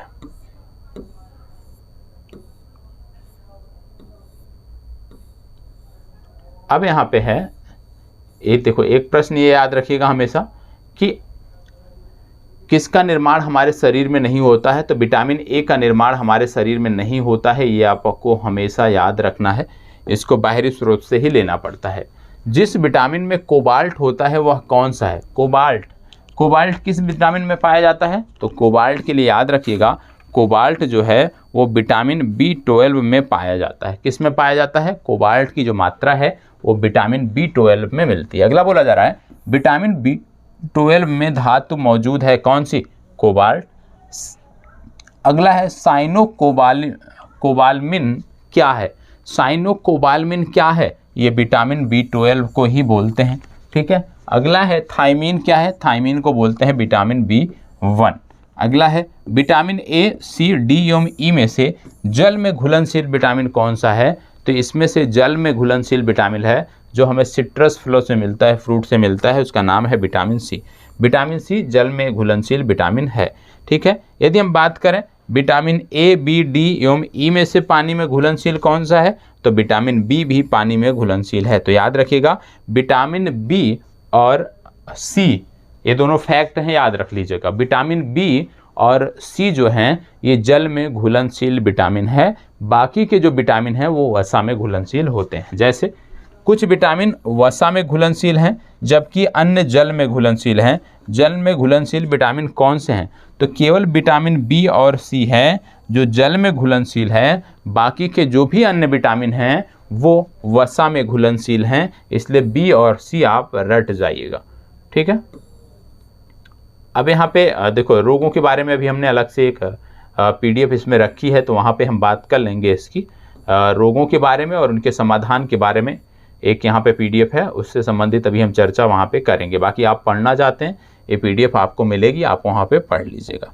यहाँ पे बोला गया है केला जो एक फल के रूप में अत्यधिक मूल्यवान भोज्य पदार्थ माना जाता है कि प्रति 100 ग्राम में क्या होता है? इसके प्रति 100 ग्राम में ऊर्जा की 89 किलो कैलोरी मात्रा होती है। यदि आप 100 ग्राम केला का सेवन करते हैं तो आपकी शरीर को 89 किलो कैलोरी जो है वो ऊर्जा मिलती है। अगला है फलियां अत्यधिक पौष्टिक होती हैं क्योंकि उनमें प्रचुर मात्रा में क्या होता है? फलियां जो हैं उनमें क्या होता है? फलियों में अत्यधिक मात्रा में होता है प्रोटीन, ठीक है। आगे बढ़ते हैं। अरहर, सोयाबीन, उड़द, चना, मटर और गेहूं में से प्रोटीन का अधिकतम मात्रा कहाँ पाई जाती है? आप सब जानते होंगे कि सोयाबीन जो है ये प्रोटीन का एक प्रमुख स्रोत माना जाता है। अगला है चावल, मूंगफली एवं सेब में से प्रोटीन का सबसे अच्छा स्रोत कौन सा है? तो इन चारों में यदि हम बात करें तो प्रोटीन का जो सबसे अच्छा स्रोत है वो है मूंगफली, ठीक है। मूंगफली जो है ये प्रोटीन का सबसे अच्छा स्रोत है। आप सोयाबीन का सेवन करते हैं, आप मूंगफली का सेवन करते हैं, आप इसके साथ साथ दूध से बनी हुई जो सामग्री होती है उसका सेवन करते हैं या दूध का सेवन करते हैं, तो आपके शरीर में प्रोटीन की जो मात्रा है, जो आवश्यक मात्रा है, उसकी पूर्ति यहाँ से हो जाती है। अगला बोला जा रहा है बाल जिस प्रोटीन का बना होता है उसे क्या कहते हैं? तो बाल जिस प्रोटीन का बना होता है उसको बोलते हैं किरेटिन।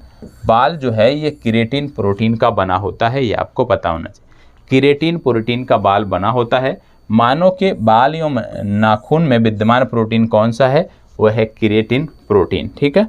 चलिए, मतलब यदि किसी के बाल टूट रहे हों, बालों में समस्या है, तो आपको किरेटिन प्रोटीन शरीर में लेना पड़ेगा और इसके लिए जो स्रोत है उस पर आपको जाना पड़ेगा, ठीक है।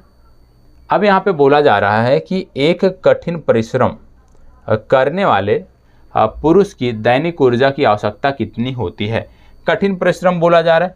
कठिन परिश्रम का मतलब है कि जो लेबर कैटेगरी है, जो हार्ड वर्क कर रहे हैं, उनकी बात यहाँ पे हो रही है। तो बोला जा रहा है कि एक कठोर परिश्रम करने वाले पुरुष की दैनिक ऊर्जा की आवश्यकता क्या होती है? ऐसे पुरुष की 3500 से 4000 किलो कैलोरी आवश्यकता होती है। एक गिलास पानी पीने से कैलोरी कितनी मिलती है? तो एक गिलास पानी पीने से हमें 0 कैलोरी मिलते हैं, क्योंकि पानी में इस तरह का कुछ भी प्राप्त नहीं होता शरीर को। स्टार्च, ग्लूकोज, कार्बोहाइड्रेट एवं सेलुलोज में भोजन का एक प्रमुख अंग कौन सा है? कार्बोहाइड्रेट, आप सब जानते होंगे। लंबे समय कसरत का मुख्य ईंधन क्या होता है? लंबे समय कसरत का मुख्य ईंधन होता है कार्बोहाइड्रेट्स। यदि आप लंबे समय के लिए एक्सरसाइज करते हैं तो आपको कार्बोहाइड्रेट्स चाहिए, और कार्बोहाइड्रेट्स जहाँ पे मिलता है वो स्रोत आपको लेना पड़ेगा। हमारे शरीर में अम्लीयता तथा क्षारीयता के बीच जो तत्व संतुलन बनाए रखता है वो कौन सा है? हमारे शरीर में अम्लीयता तथा क्षारता के बीच जो तत्व संतुलन बनाए रखता है वो कौन सा है?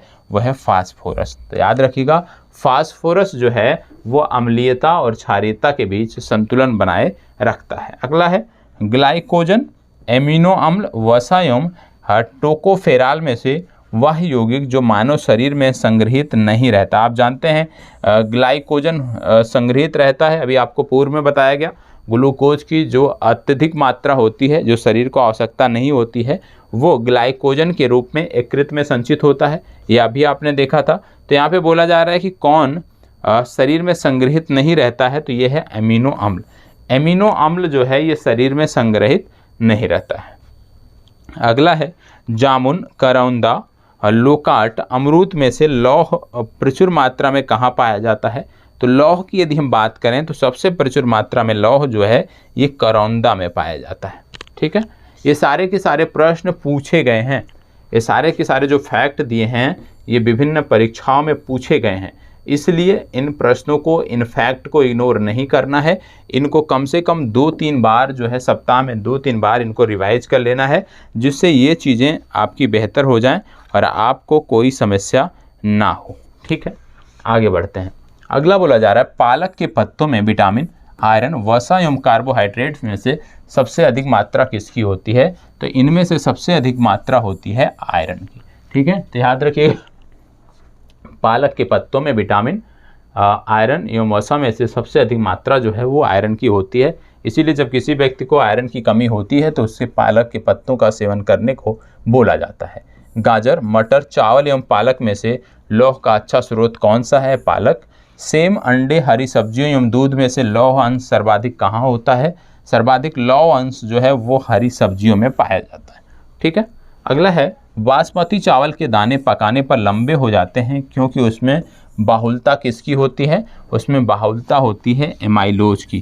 तो याद रखिएगा कि एमाइलोज की बाहुलता के कारण ही जो बासमती चावल है उस दाने जो हैं उसके पकाने पे लंबे हो जाते हैं। दूध में मिठास क्यों आती है? तो दूध में मिठास जो है वो लैक्टोज की उपस्थिति के कारण आती है। ठीक है, दूध में मिठास क्यों आती है? तो आपको पता होना चाहिए, दूध में जो मिठास है वो लैक्टोज की उपस्थिति के कारण होती है। ठीक है, आगे यदि हम बात करें कि दूध में विद्यमान सैकेराइड कौन सा होता है, तो दूध में जो सैकेराइड विद्यमान होता है उसको बोलते हैं लैक्टोज। लैक्टोज नामक सैकेराइड जो है ये दूध में विद्यमान होता है। आगे बढ़ते हैं। दूध खराब किसके लिए होता है? किसकी वजह से जो है वो दूध खराब होता है? यदि इसकी बात करें तो इसको बोलते हैं लैक्टोबैसिलस बैक्टीरिया। लैक्टोबैसिलस बैक्टीरिया के कारण जो है वो दूध खराब होता है। दूध का दही में परिवर्तन कैसे होता है? दूध का दही में परिवर्तन बैक्टीरिया के द्वारा होता है और इसी जीवित बैक्टीरिया को आप दही में पाते हैं। ठीक है, अगला है गाय के दूध के हल्के पीले रंग का कारण क्या है? कैरोटीन की उपस्थिति के कारण गाय का जो दूध रंग होता है वो पीला होता है। अगला है गाय के दूध पीले सफ़ेद रंग का होता है जिसका कारण उसमें उपस्थित है कैसीन के साथ कैरोटीन।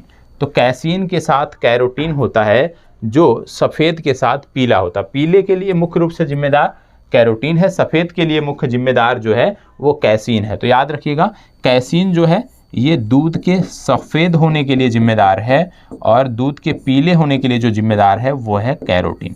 ठीक है, कैसीन सफ़ेद के लिए, कैरोटीन पीले के लिए। अगला है भैंस के दूध में औसत वसा की मात्रा कितनी होती है? तो इसमें 7.2% होती है। इसमें फैट थोड़ा सा ज़्यादा होता है, हालांकि गाय के दूध में ये मात्रा कम होती है। दुग्ध को पचाने वाला एंजाइम, दुग्ध प्रोटीन को पचाने वाला एंजाइम कौन सा होता है? रेनिन नामक एंजाइम है जो दुग्ध को पचाता है, ये आपको पता होना चाहिए, दुग्ध प्रोटीन को पचाता है। कैसीन दुग्ध क्या होता है? कैसीन दुग्ध जो है वो प्रोटीन होता है। ठीक है, तो ये आपके लिए थे फैक्ट जो आप देख रहे हैं। ठीक है, ये औसत मात्रा आपने देख ही लिया कितना होता है, और अभी बहुत सारे फैक्ट ऐसे हैं जिसकी मैंने यहाँ पे PDF जोड़ रखी है, उसकी हम बात करेंगे। जैसे विटामिन से संबंधित इसमें मैंने PDF जोड़ रखी है कि किस विटामिन से कौन सी रोग होता है, साथ ही साथ किस विटामिन की वजह से कौन कौन सी समस्याएं शरीर में आती हैं और उसका स्रोत क्या है कि उस विटामिन को लिया जाए। अब यहाँ पे बात हो रही है लोहा, जस्ता, गंधक और मैग्नीज में सूक्ष्म तत्व नहीं है। इनमें से सूक्ष्म तत्व कौन सा नहीं है? गंधक जो है ये सूक्ष्म तत्व नहीं है। विटामिन A, C, B और K में पपीता में मुख्यतः कौन सा विटामिन पाया जाता है? तो पपीता में मुख्यतः विटामिन C पाया जाता है। ठीक है, फिर आगे बात हो रही है यहाँ पे, यदि आप देखोगे तो बोला जा रहा है आम, पपीता, गाजर एवं दूध में से विटामिन A का प्राकृतिक स्रोत कौन सा नहीं है? देखो, दूध जो है ये विटामिन A का प्राकृतिक स्रोत नहीं है। हालांकि सबसे ज़्यादा मात्रा यदि हम बात करें विटामिन A की तो आम में पाई जाती है, ये आपको याद रखना है। आम में प्रचुर मात्रा होती है। आम के बाद गाजर जो है ये प्रमुख स्रोत है विटामिन A का। अल्फा कैरोटीन एक प्रोटीन है जो कहाँ उपस्थित होता है? अल्फा कैरोटीन नामक प्रोटीन त्वचा में उपस्थित होता है। ठीक है, अगला है कपास, केस, बाल, लूता, रेशम और खुर में से वह पदार्थ जो प्रोटीन नहीं है वो है कपास, आप सब जानते हैं। अगला है वो तत्व जो सभी प्रोटीनों में विद्यमान होते हैं। सभी प्रोटीनों में जो विद्यमान होते हैं वो क्या है? आपको बता दें कि जब बात आती है सभी प्रोटीनों में तो कार्बन सभी प्रोटीनों में विद्यमान होता है, हाइड्रोजन सभी प्रोटीनों में विद्यमान होता है, ऑक्सीजन सभी प्रोटीनों में विद्यमान होता है और नाइट्रोजन सभी प्रोटीनों में विद्यमान होता है। तो कार्बन, हाइड्रोजन, ऑक्सीजन और नाइट्रोजन जो हैं ये सभी प्रोटीनों में विद्यमान होते हैं। ठीक है, अब यहाँ पे संबंधित प्रश्न दिए हुए हैं। जो भी अभी आपने देखा, दो टॉपिक आपने यहाँ पे देखा, विटामिन आपने देखा और विटामिन के साथ साथ पाचन तंत्र आपने देखा। तो इन दोनों से जुड़े हुए प्रश्न यहाँ पर आपको देखने को मिल रहे हैं। अब ये प्रश्न है, सिंपल सा प्रश्न है, एंजाइम मूलतः क्या है? अब आप देख रहे होंगे ये कई बार पूछा गया है, यूपीपीसीएस, एमपीपीसीएस, उत्तराखंड यूपी, कई बार पूछा गया है सिंपल सा प्रश्न, एंजाइम मूलतः क्या है? एंजाइम मूलतः क्या है? दो चीज़ें आपने देखा कि एक तो ये जैव उत्प्रेरक के रूप में कार्य आते हैं, लेकिन जब पूछा जाए मूलतः क्या है तो एंजाइम मूलतः जो है ये प्रोटीन है। सी विकल्प इसका सही उत्तर होगा। इसके बारे में डिटेलिंग भी यहाँ पे दी हुई है, देखिए इसको भी देख लेते हैं। और जब मैं आपको बोलता हूँ कि आपको घटना चक्र पूर्वालोकन पढ़ना है तो घटना चक्र पूर्वालोकन पढ़ने का मतलब है कि आप सिर्फ प्रश्न नहीं देखना है, प्रश्न के साथ साथ जो डिटेलिंग दी हुई है, जो वहाँ पे डिटेल दिया हुआ है उसको भी आपको पढ़ना होता है। जैसे एंजाइम मूलतः प्रोटीन होते हैं जिनका निर्माण प्रायः नाइट्रोजनीय पदार्थों या अमीनो अम्ल के संश्लेषण द्वारा होता है। जैव क्रिया में एक विशेष प्रकार के एंजाइम एक विशेष कार्यों को संपादित करते हैं। ये उसी प्रकार कार्य करते हैं जिस प्रकार एक ताले को खोलने के लिए विशेष चाबी होती है। तो विशेष रूप से ये जैव रासायनिक क्रियाओं की गति को बढ़ा देते हैं और मुख्यतः ये एक प्रोटीन होते हैं। अगला प्रश्न कह रहा है निम्नलिखित में से किस एक की उत्पत्ति यकृत का कार्य है? इनमें से कौन सा है जिसकी उत्पत्ति यकृत का कार्य है? अभी आपको बताया गया, यदि आपने ध्यान से फैक्ट सारे देखे होंगे तो ये प्रश्न का जवाब आपको मिल गया है। देखिएगा और बताइएगा कि इनमें से क्या है। चलिए जवाब दीजिएगा। अभी आपको बताया गया था कि यकृत जो है वो यूरिया का जो है उत्पादित करता है। यूरिया यहाँ से उत्पन्न होती है और यहाँ पे आप देख लीजिए यकृत के बारे में डिटेल दिया होता है। यकृत मानव शरीर की सबसे बड़ी ग्रंथि है। यह उदर गुहा में तंतुपट अर्थात डायफ्राम के ठीक नीचे आंत्रयोजनी अर्थात मेस्टेनी से संयुक्त गहरे लाल भूरे रंग का होता है। इसका भार लगभग 3 पाउंड होता है। यह मानव शरीर का एक महत्वपूर्ण पाचक अंग है जिसके द्वारा 500 क्रियाओं का संपादन किया जाता है। तो याद रखिएगा, यकृत जो है, यकृत के माध्यम से 500 क्रियाओं का संपादन मानव शरीर में होता है। अब इनमें से क्या क्या है? जैसे पित्त का उत्पादन, रक्त प्लाज्मा के कुछ प्रोटीनों का उत्पादन, ग्लाइकोजेनेसिस क्रिया द्वारा ग्लूकोज का ग्लाइकोजन में परिवर्तित करना, रक्त में अमीनो अम्लों का नियमन तथा विषाक्त अमोनिया को यूरिया में परिवर्तित करना आदि। तो याद रखिएगा, यकृत जो है ये शरीर के अंगों में से महत्वपूर्ण है और आप कह सकते हो कि सबसे ज़्यादा जो महत्वपूर्ण अंग इस प्रकार से यदि हम देखें वैज्ञानिक दृष्टि से तो यकृत ही है। जैविक सिस्टम में रासायनिक क्रिया की प्रक्रिया को तेज करने में उत्तरदायी पदार्थ कौन सा है?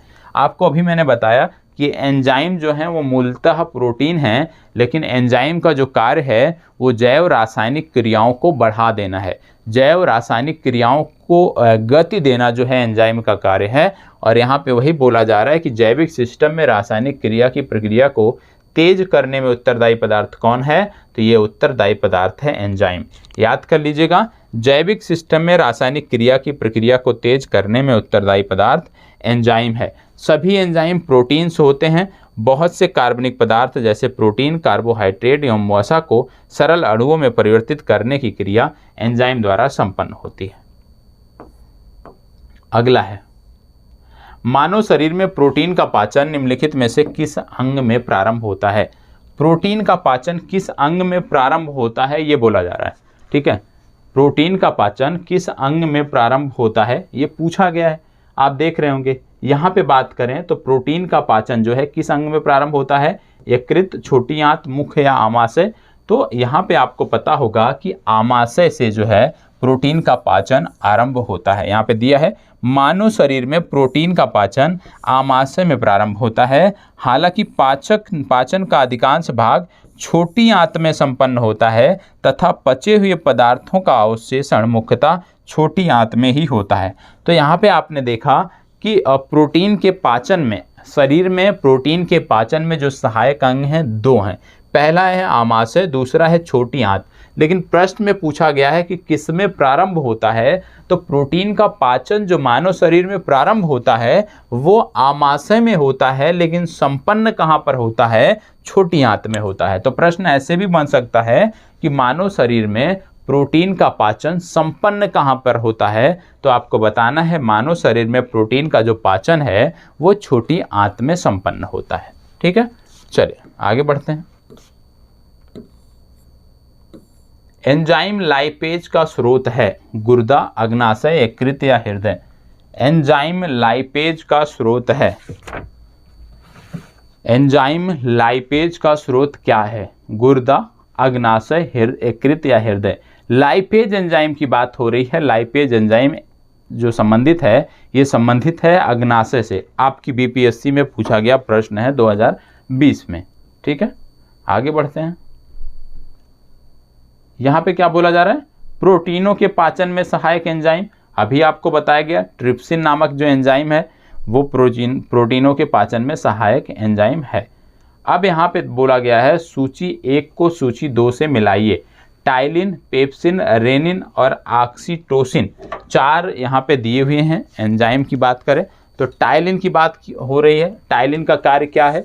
देखो, अभी आपने देखा था कि मैंने आपको बताया था कि 2 एंजाइम आपको याद रखना है जो प्रोटीनों के पाचन में सहायक हैं, और उनमें से जो प्रोटीनों के पाचन में सहायक एंजाइम हैं उनमें से एक का नाम पेप्सिन है। तो पेप्सिन का संबंध क्या हो गया? प्रोटीनों को पचाने से संबंधित हो गया। टाइलिन का संबंध क्या हो गया? स्टार्च को पचाने से संबंधित हो गया। अब बचा ऑक्सीटोसिन और रेनिन। अब इनकी यदि हम बात करें तो आपको पता होगा, देखिए यहाँ पे डिटेलिंग में, टाइलिन स्टार्च को पचाता है, पेप्सिन प्रोटीन को पचाता है, रेनिन रक्त में एंजियोटेंसिनोजेन को एंजियोटेंसिन में बदलता है, और चौथा है ऑक्सीटोसिन जो कि मिश्रण पेशियों में, मतलब जो मांसपेशियां हमारी होती हैं स्मूथ मांसपेशियां, उनमें सिकुड़न लाता है। ठीक है, तो आप देखो यदि आपको 2 पता होता, टाइलिन और पेप्सिन के बारे में आपको पता होता तो आप आसानी से इसका जवाब दे सकते थे।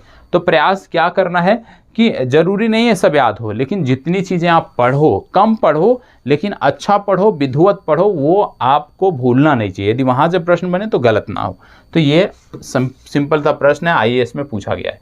अब यहाँ पे मैंने बोला था आपको कि मैं यहाँ पे कुछ विटामिन रखूँगा और उनसे होने वाले रोगों के बारे में हम बात करेंगे। तो यहाँ पे सबसे पहले मैंने रखा है विटामिन ए। ठीक है, विटामिन ए की यहाँ पे हम बात करेंगे। विटामिन ए बोला गया है कमी से उत्पन्न रोग कौन से होते हैं? रतौंधी, जीरोथैलेमिया संक्रमण, त्वचा की कोशिका में परिवर्तन। इसके स्रोत क्या हैं विटामिन ए के? गाजर, हरी सब्जियां, दूध, मक्खन, अंडा, यकृत, मछली का तेल। ठीक है, ये इसके स्रोत हैं। यहाँ पे आम भी आप लिख सकते हो, ठीक है, आम भी एक प्रचुर स्रोत है। विटामिन B1, विटामिन B1 को थायमिन भी बोलते हैं। यहाँ पे बात करें बेरी बेरी रोग और वृद्धि रुक जाती है। अब इसके स्रोत क्या है विटामिन B1 के? अनाज, फलियाँ, सोयाबीन और दूध इसके स्रोत हैं। अगला है विटामिन B2। विटामिन B2 की यदि हम बात करें, किलोसिस इसकी कमी से होता है। और विटामिन B2 कहाँ पाया जाता है? पनीर, अंडे, ईस्ट, मांस, हरी पत्तेदार सब्जियां, ठीक है। अगला है विटामिन B3। विटामिन B3 से पेलाग्रा नामक रोग होता है और ये ईस्ट, मांस, मछली, अंडे, दूध, फलियों में पाया जाता है। अगला है विटामिन B5। विटामिन B5 की बात करें, चर्म रोग, वृद्धि कम, बाल सफ़ेद होते हैं इसकी कमी से। और इसकी कमी कहाँ पूरी होती है? अंडे, दूध, मांस और मूंगफली से इसकी कमी पूरी होती है। विटामिन B6, रक्त क्षीणता, चर्म रोग, पेशियाँ, ऐंठन इसकी कमी से होता है। दूध, ईस्ट, अनाज और मांस से इसकी कमी दूर होती है। विटामिन B7, चर्म रोग, बालों का झड़ना जो है ये विटामिन B7 की कमी से होता है, जिसको बायोटिन बोलते हैं। और ये कहाँ से पूरा होता है? मांस, गेहूँ, अंडा, सब्जी और फल से ये पूरा होता है। अगला है विटामिन B9। विटामिन B9 को फोलिक अम्ल भी बोलते हैं। रक्त क्षीणता और कुंठित वृद्धि हो जाती है। हरी सब्जियां, फलियां, ईस्ट, मांस, अंडे से प्राप्त होता है। तो ज़्यादातर जो इस प्रकार के विटामिन हैं, यदि आपने देखा, विटामिन A और B के विभिन्न स्वरूपों की जब बात करते हैं हम, तो आप देख रहे हैं कि इनकी कमी के लिए यदि आप नियमित दूध का सेवन करते हैं, अंडे का सेवन करते हैं, फलों का सेवन करते हैं, सोयाबीन का सेवन करते हैं, मूंगफली का सेवन करते हैं, यदि आपके जो भोजन में इनका स्थान है, तो निश्चित रूप से आपको भविष्य में भी और आज भी कोई भी बीमारी चपेट में नहीं लेगी। क्योंकि शरीर की ज़्यादातर जो ज़रूरतें हैं, जो भी विटामिन्स की ज़रूरतें हैं, वो यहाँ से पूरी हो जाती हैं। तो फलों को नियमित रूप से रखना चाहिए, हरी सब्जियों को रखना चाहिए, अंडे दिखाते हैं तो अंडे रखना चाहिए, नहीं तो दूध से बने हुए जो उत्पाद हैं उनको अपने भोजन में सम्मिलित कर सकते हैं और इससे आपको किसी भी प्रकार की समस्या नहीं होने वाली है। आगे अभी इसमें देखो विटामिन B2 है। विटामिन B12 की बात करें, घातक रक्त क्षीणता इसकी कमी से होता है और मांस, मछली, अंडा, दूध इसके स्रोत हैं। विटामिन C की का बात करें, स्कर्वी रोग होता है। आंवला में आप जानते हैं, नींबू, खट्टे फलों में ये होता है। विटामिन D सूखा रोग या रिकेट्स की बात करें, और ये मक्खन, मछली का तेल, अंडा आदि तथा सूर्य के प्रकाश में पाया जाता है। सबसे महत्वपूर्ण जो स्रोत इसका है वो है सूर्य का प्रकाश। फिर बात आती है विटामिन E। जनन क्षमता की कमी, जननांग तथा पेशियां कमज़ोर हो जाती हैं विटामिन E की कमी से। और तेल, गेहूं, अंडे की जर्दी और सोयाबीन से इसकी कमी दूर होती है।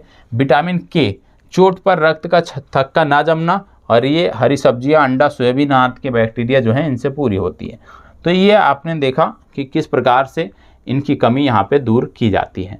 अब यहाँ पे बोला गया है भोजन के प्रति यूनिट कैलोरी की मात्रा कहाँ पे सर्वाधिक होती है। भोजन के वर्ग में यदि हम बात करें तो प्रति यूनिट कैलोरी की मात्रा कहाँ पर सर्वाधिक होती है। यहाँ पे देख रहे होंगे विटामिन, कार्बोहाइड्रेट्स, वसा और प्रोटीन। अभी आपको बताया गया था पूर्व में, यदि आपको याद होगा, कि वसा में यदि हम बात करें तो प्रति यूनिट कैलोरी की जो मात्रा है वो सर्वाधिक होती है। अब यहाँ पे भोजन के वर्ग में वसा में प्रति यूनिट कैलोरी की मात्रा सर्वाधिक होती है, क्योंकि इनमें ऑक्सीजन कम होने के कारण इनका ऑक्सीकरण अधिक होता है। 1 ग्राम कार्बोहाइड्रेट या प्रोटीन के उपापचयी जरण से 4.0 किलो कैलोरी जो ऊर्जा है वो मिलती है। तो याद रखिएगा, प्रति कैलोरी ऊर्जा की मात्रा वसा में सर्वाधिक होती है। अगला बात करें, रक्त का थक्का बनने में किस विटामिन की आवश्यकता होती है। सबको पता है विटामिन K की आवश्यकता होती है रक्त का थक्का बनने में। और रतौंधी निम्नलिखित में से किस विटामिन की कमी से होता है। अभी आपने देखा था रतौंधी जो है मुख्य रूप से विटामिन A की कमी से होता है। और विटामिन A यदि आपको लेना है, आप आम खाइए, आप गाजर का सेवन करिए, तो विटामिन A की कमी आपके शरीर में पूरी हो जाती है। देखो सभी के सभी पूछे हुए प्रश्न हैं, तो विज्ञान के जो प्रश्न हैं बहुत टफ नहीं हैं, आसान से प्रश्न है। ये आपकी BPSC में 2016 में पूछा गया प्रश्न है। प्रश्न कह रहा है निम्नलिखित में से कौन सा विटामिन प्रति अस्कंदक विषों के प्रतिविष प्रतिकारक के रूप में प्रयोग किया जाता है। पिछले दिनों मैंने आपको बताया भी था, जब प्रश्नों की सीरीज चल रही थी उस दौरान मैंने बताया था कि ये है विटामिन K, तो इसका सही उत्तर है विटामिन के। कहने का मतलब है कि राज्य विशेष की जब हम बात करते हैं, आप सिर्फ वन लाइनर पुस्तकों का भी यदि आप सहारा ले लेते हो तो भी प्रारंभिक परीक्षा आपकी क्वालिफाई हो जाएगी, और वन लाइनर पुस्तकें अनिवार्य रूप से आपको पढ़नी चाहिए। चलिए आगे बढ़ते हैं। कोलेकैल्सिफेरॉल रासायनिक यौगिक का क्या नाम है? आपने देखा था कैल्सिफेरॉल की जब बात करते हैं तो इसका संबंध होता था विटामिन डी से। यहाँ पे बात कर रहे हैं कोलेकैल्सिफेरॉल, तो विटामिन डी यहाँ पे दिया हुआ है, विटामिन डी पर आप जाओगे। कैल्सिफेरॉल या कोलेकैल्सिफेरॉल की बात करें तो आप डी पर ही जाना है। जिस विटामिन में कोबाल्ट होता है वो कौन सा है? विटामिन B12 में होता है कोबाल्ट। आपकी परीक्षा में भी पूछा गया है, 48वीं और 52वीं में पूछा गया है। तो कहने का मतलब है यहाँ पे प्रश्नों का रखने का सिर्फ इतना तात्पर्य है कि आपको ये विश्वास जगे कि जो आप पढ़ रहे हो, जिन पुस्तकों का आपको सहारा लेना है, कम से कम ऐसी पुस्तकों का चुनाव करें जहां से प्रश्न आप कर सकें। और अभी जितना फैक्ट पढ़ा है, सारे के सारे प्रश्न कहीं ना कहीं उसी फैक्ट से मिलते जुलते हैं। जैसे जल में घुलनशील विटामिन कौन सा है? अभी आपको बताया गया कि कुछ विटामिन होते हैं जो वसा में घुलनशील होते हैं, कुछ विटामिन होते हैं जो जल में घुलनशील होते हैं। जल में जो घुलनशील विटामिन है वो विटामिन बी और सी हैं। वसा में घुलनशील विटामिन इन दोनों के अलावा होते हैं। तो इसमें बी और सी हैं, तो यहाँ पे बी दिया नहीं है, सी दिया है, तो सी पे आप जाओगे। ठीक है। अगला, एक गिलास पानी पीने से कितनी कैलोरी ऊर्जा मिलती है? आप जानते हो पानी में कोई भी कैलोरी नहीं होती है, तो शून्य मिलती है। हमारे शरीर में अम्लीयता तथा क्षारीयता के बीच जो तत्व संतुलन बनाए रखता है वो कौन सा है? Phosphorus, sodium, potassium, calcium.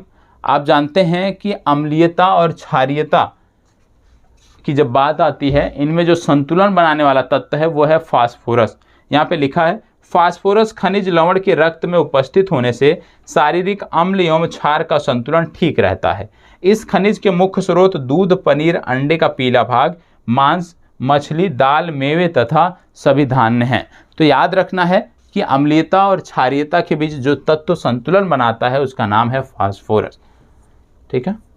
चलिए आगे देख लेते हैं। बासमती चावल के दाने पकाने पर लंबे हो जाते हैं, क्यों? क्योंकि उसमें किसका बाहुल्य होता है? अभी आपको बताया गया था कि बासमती चावल जो हैं पकाने पर उसके दाने लंबे हो जाते हैं क्योंकि उसमें एमाइलोज जो है उसकी मात्रा सर्वाधिक होती है, इसकी बाहुलता होती है। ठीक है। अगला प्रश्न, निम्नलिखित दूध का धवल रंग निम्नलिखित में से किसकी उपस्थिति के कारण होता है? अभी आपने देखा था पीला रंग जो है वो कैसीन के सफ़ेद रंग कैसीन के कारण होता है, और पीला रंग यदि हम बात करें तो उसके लिए अभी आपको क्या मैंने बताया था कैसीन के अलावा?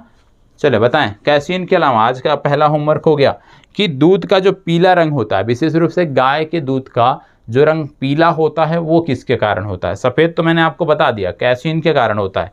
ठीक है, इस प्रश्न का उत्तर हो गया कैसीन के कारण, लेकिन पीला किसके कारण होता है वो आपको बताना है। निम्नलिखित में से कौन सी प्रोटीन दूध में पाई जाती है? तो दूध में जो है वो कैसीन प्रोटीन पाई जाती है। तो आज के लिए जो सीरीज थी हमारी वहीं पे समाप्त होती है, और आपने देखा कि किस प्रकार के प्रश्न हैं। निश्चित रूप से आपकी परीक्षा में यहाँ से प्रश्न देखने को मिलेंगे, तो ध्यान रखना है, चीज़ों को ध्यान से पढ़ना है। ठीक है, धन्यवाद, बहुत बहुत आभार।